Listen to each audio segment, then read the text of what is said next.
এক যুগে 2,22,00,000 শিশুকে ভিটামিন এ ক্যাপসুল খাওয়ানো হচ্ছে আজ। আর 1,20,000 স্থায়ী ইপিআই কেন্দ্রে 6 থেকে 59 মাস বয়সী শিশুরা এই ক্যাপসুল পাবে। মন্ত্রণালয় জানিয়েছে স্বল্প খরচে ও স্বল্প সময়ে ঘাটতি পূরণে শিশুদের ভিটামিন এ ক্যাপসুল খাওয়ানো প্রয়োজন। এরই মধ্যে জাতীয় ভিটামিন এ প্লাস ক্যাম্পেইনের মাধ্যমে বছরে 2 বার শতকরা 98% শিশুকে ভিটামিন এ খাওয়ানোর ফলে ভিটামিন এ অভাবজনিত অন্ধত্বের হার শতকরা 1/ভাগের নিচে কমে এসেছে এবং শিশু মৃত্যুর হারও কমেছে। এর ফলে সাফল্য ধরে রাখতে জাতীয় ভিটামিন এ প্লাস ক্যাম্পেইনে 6 থেকে 59 মাস বয়সী সব শিশুকে ভিটামিন এ ক্যাপসুল খাওয়ানো চলমান রাখতে হবে। দেশের 2 বিভাগে বজ্রসহ বৃষ্টির পূর্বাভাস দিয়েছে আবহাওয়া অফিস। সেই সঙ্গে সারা দেশে তাপমাত্রা বাড়তে পারে বলেও জানিয়েছে সংস্থাটি। আবহাওয়া অফিস বলছে মৌসুমের স্বাভাবিক লঘুচাপ দক্ষিণ বঙ্গোপসাগরে অবস্থান করছে। এ পরিস্থিতিতে আজ সন্ধ্যা 6টা পর্যন্ত রংপুর ও সিলেট বিভাগের 2-1 জায়গায় অস্থায়ীভাবে দমকা অথবা ঝড়ো হাওয়া সহ বৃষ্টি অথবা বজ্রসহ বৃষ্টি হতে পারে। আবহাওয়া অফিস আরও জানিয়েছে সিলেট বিভাগে ঝড়ো বৃষ্টির এই প্রবণতা আগামীকাল রোববার অব্যাহত থাকতে পারে। এ সময় দেশের অন্যান্য জায়গায় অস্থায়ীভাবে আংশিক মেঘলা আকাশ সহ আবহাওয়া প্রধানত শুষ্ক থাকতে পারে। আবহাওয়া অফিস জানিয়েছে আজ শনিবার সারা দেশে দিন ও রাতের তাপমাত্রা সামান্য বাড়তে পারে। এছাড়া আগামীকাল রোববার দিনের তাপমাত্রা সামান্য বাড়তে পারে এবং রাতের তাপমাত্রা প্রায় অপরিবর্তিত থাকতে পারে। তবে পরদিন সোমবার দিনের তাপমাত্রা সামান্য কমতে পারে। রমজানে এবার নিত্য প্রয়োজনীয় শাকসবজির দাম তুলনামূলক সহনীয় পর্যায়ে থাকলেও বেড়েছে চালের দাম। রাজধানীর বাজারে বস্তা প্রতি মিনিকেট চালের দাম বেড়েছে 200 থেকে 300 টাকা। ক্রেতাদের দাবি গুদামজাত করায় দাম বেড়েছে। অন্যদিকে ভারত থেকে মিনিকেট আমদানি করতে না পারায় দাম বেড়েছে এমনটি বলছেন বিক্রেতারা। রাজধানীর কাউরান বাজার ঘুরে বিস্তারিত জানাচ্ছেন মিফতাহ গালিবের রিপোর্টে। বাংলাদেশ পৃথিবীতে অন্যতম চাল উৎপাদনকারী দেশ হলেও নানা অজুহাতে চলে দাম বাড়ানোর প্রতিযোগিতা। এবছর রমজানে অন্যান্য নিত্যপণ্যের দাম স্থিতিশীল থাকলেও চালের দাম চড়া। এর মধ্যে চাহিদার শীর্ষে থাকা মিনিকেট চালের দাম কেজি প্রতি বেড়েছে 8 থেকে 10 টাকা।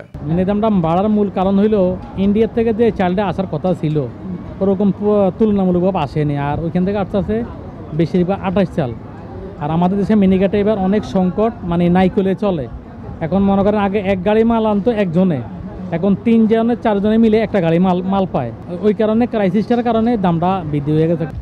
অনেক মেলে মিনিকেট নাই, বাংলাদেশে মিনিকেট সংকট। কয়েকটা মেল মিনিকেট দিতে পারেন। অনেক কোম্পানির কাছে আছে, আস্তে আস্তে দাম সিস্টেমে তারা মাল বেচাইনি করতে আছে। আর ছোটো ছোটো মেলগুলো তো বন্ধ হয়ে গেছে, বেশিরভাগ ব্যবসা গেছে বড় বড় শিল্পপতির কাছে ব্যবসা গেছে।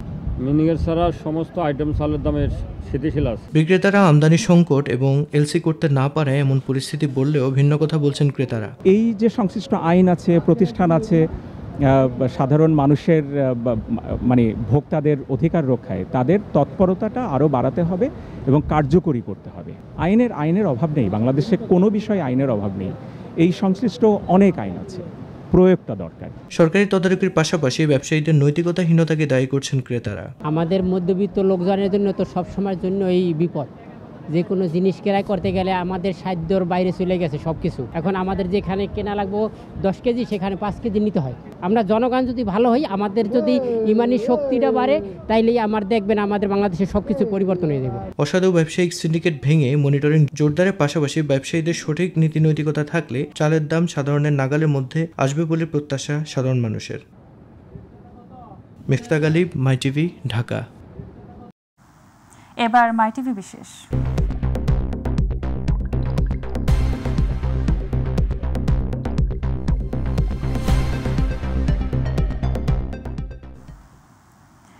ইফতার একটি গুরুত্বপূর্ণ ধর্মীয় আচার যা মুসলমানদের আত্মত্যাগ, ধৈর্য এবং সহানুভূতির শিক্ষা দেয়। দেশ ও সংস্কৃতি ভেদে রমজানে ইফতারের খাবারের ধরন হয়ে থাকে ভিন্ন ভিন্ন। বাংলাদেশে ইফতারের ভাজা পোড়া খাবার বেশ প্রচলিত, যার পুষ্টিগুণ এবং মানের দিক থেকে রয়েছে নানান প্রশ্ন। অস্বাস্থ্যকর খাবার অতিরিক্ত পরিমাণে খাওয়ার কারণে অ্যাসিডিটি, গলা জ্বলা, বুক ব্যথা, রক্তচাপ বেড়ে যাওয়া সহ বিভিন্ন শারীরিক জটিলতা দেখা দেয়। তাই ইফতারে এ জাতীয় খাবার পরিহারের পাশাপাশি পুষ্টি জাতীয় খাবার খাওয়ার পরামর্শ বিশেষজ্ঞদের। আরও জানাচ্ছেন রাকিব হাসান।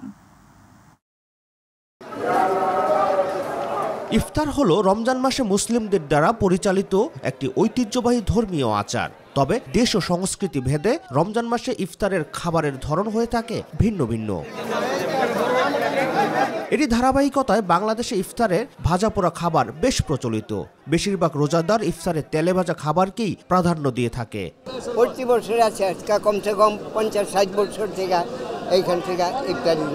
রমজানে ইফতারকে কেন্দ্র করে মৌসুমী ব্যবসায়ীদের খোলা বাজারে অস্বাস্থ্যকর ও তেলে ভাজা মুখরোচক খাবার বিক্রির ধুম পড়ে। বিশেষ করে পুরান ঢাকার চকবাজারে ইফতারের জন্য তৈরি অতিরিক্ত তেল ও মশলাযুক্ত ঘুরপাক খাবার যেন দেশীয় সংস্কৃতি তথা ঐতিহ্যের অংশ হয়ে দাঁড়িয়েছে, যা সাধারণত খুব একটা স্বাস্থ্যকর হয় না। খাবারগুলো অস্বাস্থ্যকর, আগের মতো আর কি তেমন নাই। আর আগের লোকও মনে হয় না, জেনুইন লোক যারা ভালো করতো সেই লোকগুলি নাই বলে সেই খাবারের স্বাদগুলো আমরা পাই না এখন। জনস্বাস্থ্যবিদ ও পুষ্টিবিদদের মতে এ সকল অস্বাস্থ্যকর খাবার নানা রোগব্যাধির ঝুঁকি বাড়ায়। যেই ধরনের ভাজা খাবার খেয়ে আমাদের যেহেতু স্বাস্থ্যের ক্ষতি হওয়ার সম্ভাবনা থাকে, বিশেষ করে ধরেন যাদের অ্যাসিডিটি প্রবলেম আছে তাদের তো এই ধরনের খাবার আসলে অবশ্যই খাওয়া উচিত না। তারপরে যাদের আপনার কোলেস্ট্রল হাই, যাদের আপনার আগে বাইপাসে হিস্ট্রি আছে, যাদের হার্টে ব্লক আছে, যাদের আনকন্ট্রোল ডায়াবেটিস, এই ধরনের বিভিন্ন ধরনের অসুখ, যাদের হাই কোলেস্টেরল লেভেল এরকম যারা, তো তাদের বেলায় তো এইসব ভাজা ভুনা, বিশেষ করে তেল বেশি যেসব তরকারি খাবারে তেল বেশি সেসব খাবার তাদের খাওয়া আসলে নিষেধ। তাদের পরামর্শ, দিনভর রোজা রেখে শরীরে যে শক্তি ও পুষ্টির চাহিদা থাকে তা পূরণে এমন খাবার খেতে হবে যেগুলো প্রোটিন, কার্বোহাইড্রেট, ভিটামিন ও মিনারেল সমৃদ্ধ। আপনার খাদ্য অভ্যাসটাকে এমন হওয়া উচিত আপনি যেন একটা সুষম খাবার বা ব্যালেন্স ডায়েট খান। তাই যদি খাওয়া হয় তাহলে আমরা তো শুধু প্রোটিন জাতীয় খাবার খেলে আমাকে হবে না, আমাকে খেতে হবে কার্বোহাইড্রেট, ফ্যাট, তারপরে আমার মিনারেল, ভিটামিন, এই ধরনের খাবার সব যদি আমরা পাই, এবং পানি, অবশ্যই পানি, আমরা আসলে খাবারটাকে 6টা ভাগে ভাগ করি পুষ্টিটাকে। তবে যারা আগে থেকে নানা রোগে আক্রান্ত তাদের অবশ্যই চিকিৎসকের পরামর্শ অনুযায়ী রোজা রাখা এবং ইফতার ও সেহরিতে খাবার গ্রহণের পরামর্শ দেন ঢাকা বিশ্ববিদ্যালয়ের এই পুষ্টি বিশেষজ্ঞ। ডায়াবেটিস যদি এরকম যে অতিরিক্ত কমে যায় কিংবা অতিরিক্ত বেড়ে যায়, সেই ক্ষেত্রে ডাক্তার অবশ্যই পরামর্শ করবে ডাক্তার, এবং সেই ক্ষেত্রে যেটা আমরা দেখি যে তাদেরকে আসলে রোজা রাখতে না করা হয়। রাকিব হাসান, মাই টিভি, ঢাকা। জমে উঠেছে ঈদের কেনাকাটা। ফুটপাত থেকে বড় শপিং মল সবখানে ক্রেতাদের পদচারণা, তবে কিছুটা বাড়তি ভিড় পাঞ্জাবির দোকানগুলোতে। এছাড়া কম দামে পাঞ্জাবি কিনতে ক্রেতারা ভিড় করছেন পাঞ্জাবির পাইকারি দোকানগুলোতেও। সদরঘাটের পাইকারি মার্কেট ঘুরে এসে বিস্তারিত জানাচ্ছেন আফজাল হোসেন। শার্ট, প্যান্ট, জুতা, কসমেটিক্স, ঈদের শপিং লিস্টে তো জায়গা পাই কত কিছুই। তবে সব উৎসবেই বিশেষ গুরুত্ব পায় পাঞ্জাবি। শিশু, যুবক, প্রবীণ সবার পছন্দ ঐতিহ্যবাহী এই পোশাক। ঢাকার সদরঘাট এলাকায় বেশ কিছু পাইকারি মার্কেট ঘুরে দেখা গেছে বরাবরের মতো এবারও ঈদের বেশ আগে থেকেই কেনাকাটা সেরে নিচ্ছেন দেশের বিভিন্ন স্থান থেকে আসা ক্রেতারা। বিক্রয় নিয়ে খুশি দোকানিরাও। আমার কাছে সর্বনিম্ন আপনার আছে যে 250 টাকা থেকে শুরু করে আমাদের 1800, 2000, 3000 টাকা পর্যন্ত পাঞ্জাবি আছে। 4টাও নিতে পারবেন, 3টাও নিতে পারবেন সর্বনিম্ন। বছর যাবত ব্যবসাটা করতেছি এবং ছোট বড় সবাই আমার মালগুলা পছন্দ করে ইনশাল্লাহ। খুচরা দোকানের চেয়ে কিছুটা কম মূল্যে পাঞ্জাবি কিনতে অনেকে ভিড় করেন পাইকারি মার্কেটগুলোতেও। কেউ আবার পাইকারি মার্কেটে এসেছেন পুরো পরিবারের জন্য পাঞ্জাবি কিনতে। বাবার জন্য কিনেছি, শ্বশুরের জন্য কিনেছি, শাশুড়ির জন্য কিনেছি, আম্মুর জন্য কিনেছি, ভাইয়ের জন্য কিনেছি। এই দুসময় পাঞ্জাবিটা অনেক চলে, এখন সবাই পরে।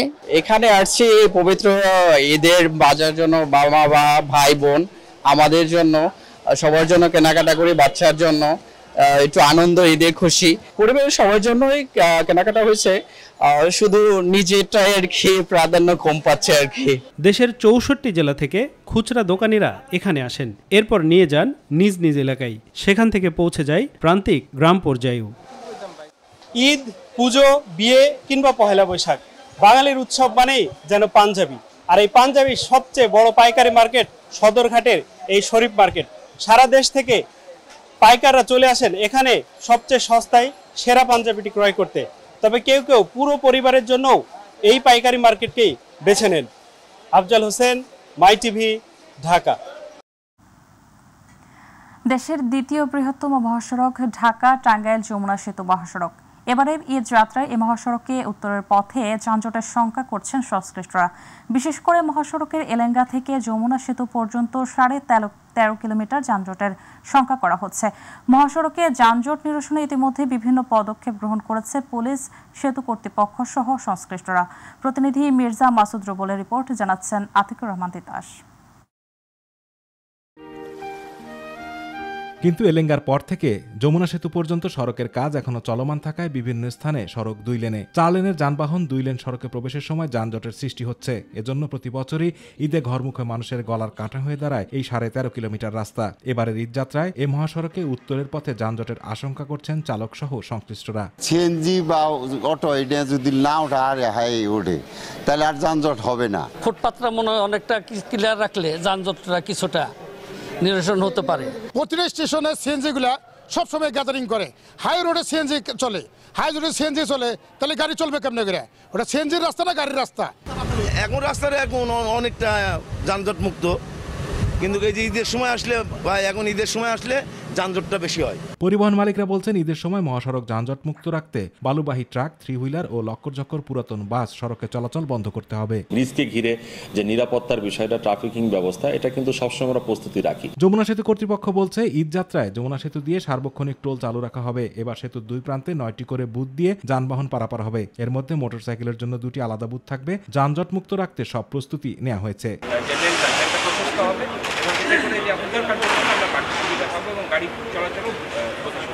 মহাসড়কের 4 লেন ঠিকাদারি প্রতিষ্ঠান বলছে ঈদযাত্রা যানজট মুক্ত রাখার জন্য তারা সব রকম পদক্ষেপ গ্রহণ করেছে। ইতোমধ্যেই এলেঙ্গা থেকে যমুনা সেতু পর্যন্ত বিভিন্ন স্থানে সার্ভিস রাস্তা করা হয়েছে। বাকি কাজ দ্রুত গতিতে এগিয়ে চলছে। ইতিমধ্যে আমরা হলো যে 13.6 কিলোমিটার সার্ভিস রোড 7.3 উইথের কাজ কমপ্লিট করেছি এবং হলো যে পুরো রাস্তায় হলো এমবামেন্টের কাজ কমপ্লিট করেছি। ব্রিজ 8টা ব্রিজের কাজ কমপ্লিট হয়ে গেছে এবং হলো যে কালভার্টের কাজও কমপ্লিট হয়ে গেছে। আসন্ন ঈদে এই মহাসড়কে ঈদযাত্রা স্বস্তিদায়ক হবে এমনটাই প্রত্যাশা সকলের। আতিকুর রহমান তিতাস, মাই টিভি। মানিকগঞ্জে ঠিকাদার পালিয়ে যাওয়ায় বন্ধ রয়েছে সাটুরিয়ার মহিষা লোহা থেকে গওলা বাজার পর্যন্ত 1.260 মিটার সড়ক নির্মাণ কাজ। ফলে ভোগান্তিতে পড়েছে গ্রামাঞ্চলের খেটে খাওয়া লাখো মানুষ। জনদুর্ভোগের কথা চিন্তা করে খানাখন্দে ভরা সড়কটি দ্রুত সম্পন্ন করার দাবি স্থানীয়দের। প্রতিনিধি আজিজুল হাকিমের রিপোর্ট, জানাচ্ছেন ইলিয়াস কমল। 5 আগস্ট ছাত্র জনতার অভ্যুত্থানের পর অনেকের মতো গা ঢাকা দিয়েছেন মানিকগঞ্জের ঠিকাদারও। ফলে দীর্ঘ 7 মাস ধরে বন্ধ রয়েছে সাটুরিয়ার মহিষা লোহা থেকে গৌলা বাজার পর্যন্ত 1 কিলোমিটার 260 মিটার সড়কের নির্মাণ কাজ। দীর্ঘদিন কাজ বন্ধ থাকায় ভোগান্তিতে পড়েছে 2 উপজেলার 25 গ্রামের মানুষ। বেশি দুর্ভোগে পড়েছেন দিনমজুর, কৃষক ও স্কুল কলেজের শিক্ষার্থীরা। ফলে বাধ্য হয়ে খানাকন্দে ভরা ও ধুলোবালি মাখা রাস্তায় চলাচল করতে হচ্ছে স্থানীয়দের। এই রাস্তা দিয়ে আমরা কালীবাড়া হাটে যাই, আমরা কোনো মাছ সাবান নিতে পারি না, গাড়ি চলে না, মানুষ চলাচল বন্ধ হয়ে গেছে। রাস্তা গাড়ি টাইনে আসা যায় না, যাত্রী নামায় দিয়ে খালি গাড়ি টাইনে আসলাম। এই রাস্তাটা 6 মাস ধরে খোঁজা রাখছে। 6 মাসের মধ্যে জনগণ চলতে পারি না, ধুলাবালি বাড়িঘর তলে যেতেছে। সমস্যা হলো কাদা খাবার, বৃষ্টি চলান না, ধুলাবালি, রাস্তাটা ভালো করে না। আমরা গাড়ি ঘোড়া চালাই, বৃষ্টিপাত হইলে গিরামান পানি বাজে, এখান থেকে যাওয়া আসা খুব সমস্যা। গাড়িতে আসতাম, এখন এই ধুলাবালির কারণে আমাদের হেঁটে আসতে হয়। বৃষ্টি হলে আমরা এখন আসতে পারি না। 1 কিলো রাস্তা কাঁচা আর প্রায় পুরাটাই হলো পাকা, আর এই 1 কিলো রাস্তার জন্য আমরা 11 কিলো রাস্তার সুফল পাচ্ছি না। এ বিষয়ে ঠিকাদার প্রতিষ্ঠানের সাথে যোগাযোগের চেষ্টা করলেও কারো সন্ধান পাওয়া যায়নি। জনদুর্ভোগের কথা বিবেচনা করে দ্রুত সড়কটির নির্মাণ কাজ শুরু করা হবে জানিয়েছে স্থানীয় সরকার প্রকৌশল বিভাগ। মহিষা লোহা থেকে গওলা বাজার পর্যন্ত যে রাস্তাটি আছে, এটা আমাদের আগামী 7 দিনের মধ্যেই জনবল মোবিলাইজেশন হবে এবং কার্যক্রম শুরু হবে। আমাদের টার্গেট বা ওয়ার্ক প্ল্যান যেটা আছে, আমরা বর্ষার পূর্বেই কাজটি জনগণের জন্য সমাপ্ত করে চালু করার ব্যবস্থা নেব। জনগণের ভোগান্তি ও দুর্ভোগের কথা বিবেচনা করে দ্রুত সড়কের নির্মাণ কাজ শেষ করবে সরকার, এমনটাই প্রত্যাশা স্থানীয়দের। ইলিয়াস কমল, মাই টিভি। এবার আমাদের কৃষি।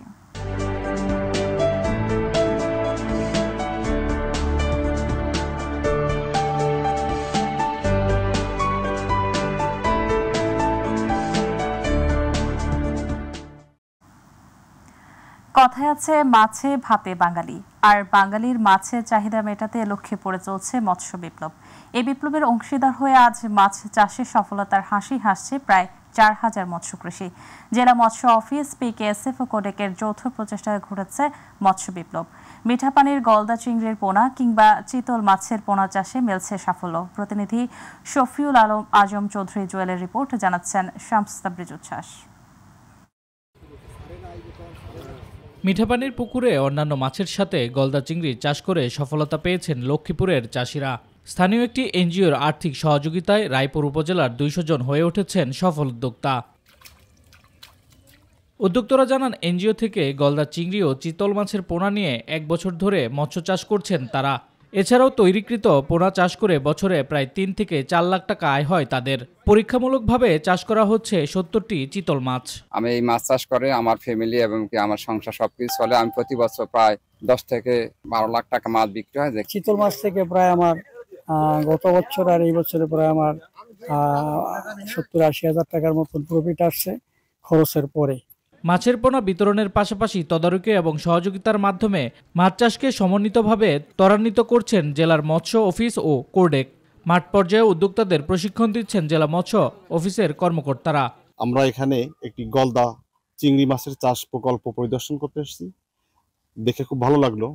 এই প্রকল্প দেখে আশেপাশের কৃষক মৎস্য চাষিরাও উদ্বুদ্ধ হবে এবং আরো এই গলদা চাষের প্রতি আগ্রহ বাড়বে। এই এলাকায় এই গলদা চিংড়ির প্রচলন নাই বললে চলে এবং এটা সম্প্রসারণের জন্য অত্র এলাকায় উদ্যোগ গ্রহণের ফলে তাদের জীবনযাত্রা মানের অনেক উন্নয়ন হয়েছে। 3টি সংস্থার এই মৎস্য চাষ কার্যক্রম চলমান এবং এর পরিধি বিস্তার ঘটলে দেশের প্রাণীজ আমিষের চাহিদা পূরণে অনেক এলাকার জন্য উদাহরণ হবে বলে মনে করেন সংশ্লিষ্টরা। শামস তাবরিজ উচ্ছ্বাস, মাই টিভি নিউজ ডেস্ক। এবার গ্রাম বাংলার খবর।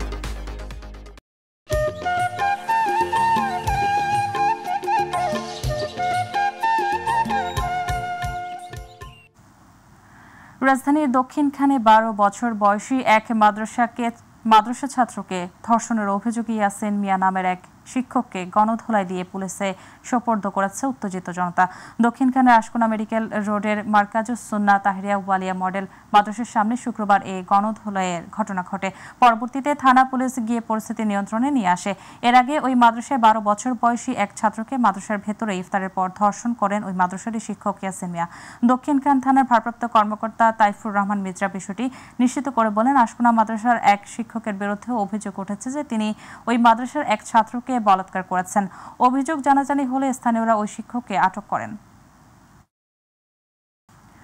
নেশার টাকা দিতে না পারায় মাদকাসক্ত ছেলে কুপিয়ে মাকে হত্যা, স্ত্রীকে গুরুতর আহত করেছে। ঘটনাটি ঘটেছে টাঙ্গাইল জেলার মধুপুর উপজেলার মহিষমারা ইউনিয়নের শালিখা গ্রামে।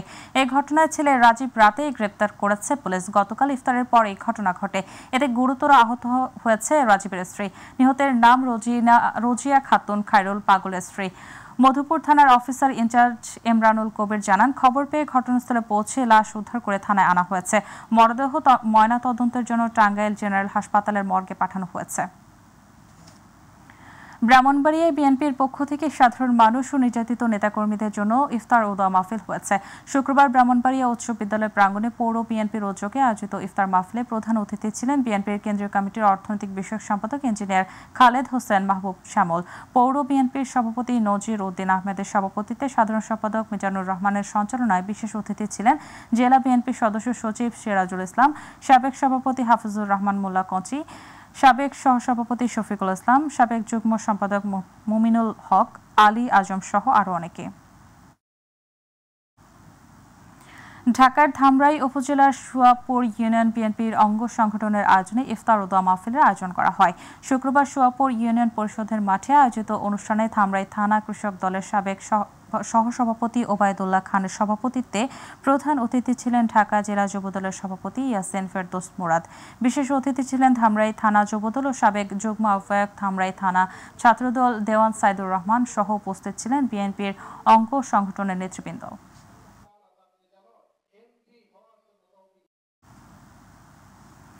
বাংলাদেশের জাতীয়তাবাদী দল বিএনপি বান্দরবান পৌর শাখার 7 নং ওয়ার্ডের উদ্যোগে ইফতার ও দোয়া মাহফিল হয়েছে। শুক্রবার আর্মিপাড়ায় পৌর শাখার 7 নং ওয়ার্ড বিএনপির অঙ্গ ও সহযোগী সংগঠনের উদ্যোগে সাবেক স্বেচ্ছাসেবক দলের সভাপতি সাবিকুর রহমান জুয়েলের সঞ্চালনায় সভায় প্রধান অতিথি ছিলেন সাবেক জেলা বিএনপির সহসভাপতি আব্দুল মাবুদ, শ্রমিক দলের সহসভাপতি আজম, পৌর বিএনপির সভাপতি নাসির উদ্দিন চৌধুরী, জেলা ছাত্র দলের ভারপ্রাপ্ত সভাপতি আবু বক্কর সিদ্দিকী।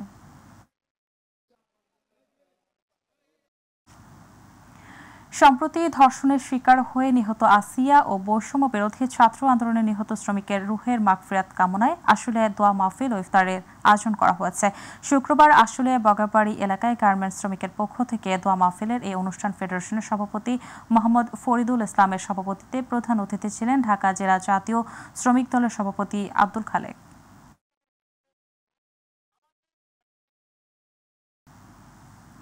বিএনপি চেয়ারপারসন বেগম খালেদা জিয়ার রোগমুক্তি ও সুস্বাস্থ্য কামনায় দোয়া ও গণ ইফতার আয়োজন করেছে গাজীপুর মহানগর বিএনপি।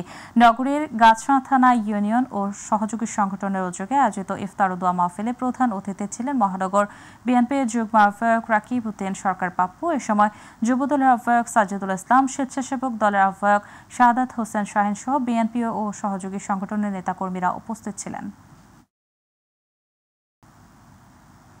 গাজীপুরের কালিয়াকৈরে বিএনপির উদ্যোগে ইফতার ও দোয়া মাহফিল হয়েছে। উপজেলার ফুলবাড়িয়া ইউনিয়ন বিএনপি ও অঙ্গ সংগঠনের উদ্যোগে ইফতার ও দোয়া মাহফিল করা হয়। গাজীপুর জেলা যুবদলের যুগ্ম আহ্বায়ক নজরুল ইসলামের সঞ্চালনায় অনুষ্ঠানে প্রধান অতিথি ছিলেন গাজীপুর জেলা বিএনপির সদস্য সচিব ডক্টর ব্যারিস্টার চৌধুরী ইশরাক আহমেদ সিদ্দিকী। বিশেষ অতিথি ছিলেন গাজীপুর জেলা বিএনপির তাঁতি বিষয়ক সম্পাদক আনোয়ার হোসেন। বিএনপির স্থায়ী কমিটির সদস্য নাজিম উদ্দিন আলম বলেছেন, সকলে ঐক্যবদ্ধ থাকলে আগামী নির্বাচনে বিএনপির বিজয় নিশ্চিত। তাই সকলে ঐক্যবদ্ধ ও সহনশীল হতে হবে। গতকাল ভোলা চেয়ারপারসন উপজেলার দুলারহাট থানা বিএনপির আয়োজিত ইফতার ও দোয়া মাহফিলে প্রধান অতিথির বক্তব্যে তিনি এসব কথা বলেন। এ সময় দুলারহাট বিএনপির সভাপতি ফিরোজ কিবরিয়ার সভাপতিত্বে বক্তব্য রাখেন উপজেলার বিএনপির সাবেক সাধারণ সম্পাদক আলমগীর মালতিয়া, সিনিয়র সহসভাপতি আমিরুল ইসলাম মিন্টিজ, যুগ্ম আহ্বায়ক মীর শাহাদাত হোসেন সায়েদ, উপজেলা যুবদলের সাবেক সভাপতি আশরাফুল রহমান দীপু ফরাজি।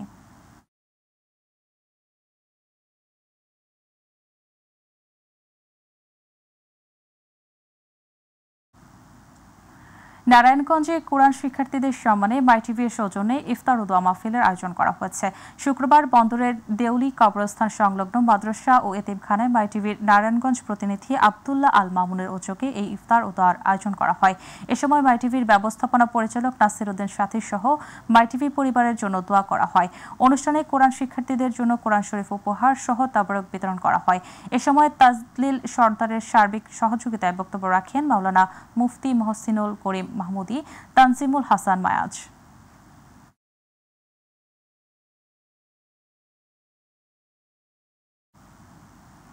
টাঙ্গাইলের ঘাটাইল উপজেলার ধলাপাড়া ইউনিয়ন শহর গোবিন্দপুর এলাকায় মাহে রমজান উপলক্ষে অসচ্ছল পথচারী রোজাদারদের জন্য মাসব্যাপী ইফতারের আয়োজন করেছে প্রবাসী এলাকাবাসী।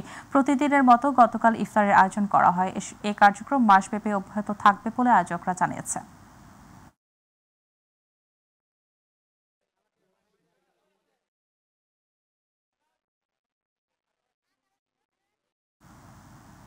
মানিকগঞ্জের ঘিওর উপজেলার তওরা রহমতের কুটিরে ইফতার মাহফিল করা হয়েছে। গতকাল ইফতার মাহফিলে মোনাজাত করেন আধ্যাত্মিক সাধক হযরত গোলাম রসুল রহমতুল্লাহ এর ছোট ছেলে মোহাম্মদ আকবর হোসেন।